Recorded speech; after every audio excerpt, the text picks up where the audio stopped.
Good morning, everyone. Once again, it's all about Youth Out International Development.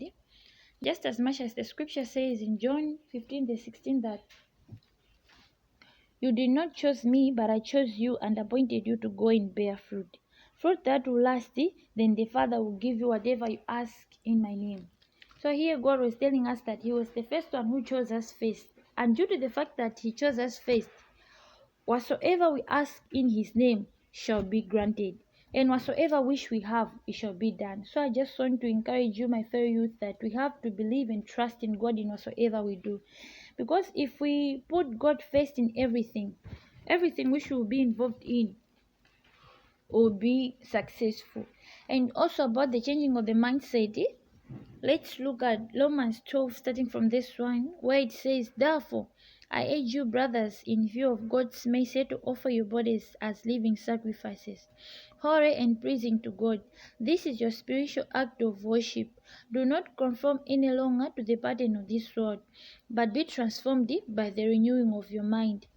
So here, the scripture is only encouraging us that we have to offer our bodies as a living sacrifice, holy and pleasing to God, as this symbolizes the spiritual act of worship.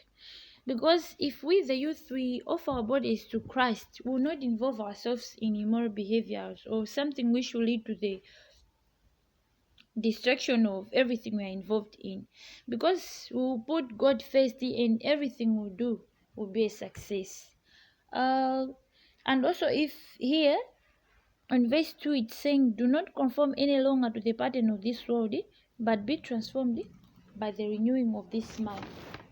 So yeah, it's just encouraging us that we should not conform any longer to the pattern of this world, but be transformed by the renewing of your mind. We should renew our mind and not be involved in whatsoever the world is involved in. Because if we involve ourselves in changing of the mind, like putting all our trust in God, we'll have a great success, and our destiny will also be bright. So if our destiny is bright, the community will be developed, and also the country too will be developed, and we'll have a lot of youth who will be growing both physically and spiritually.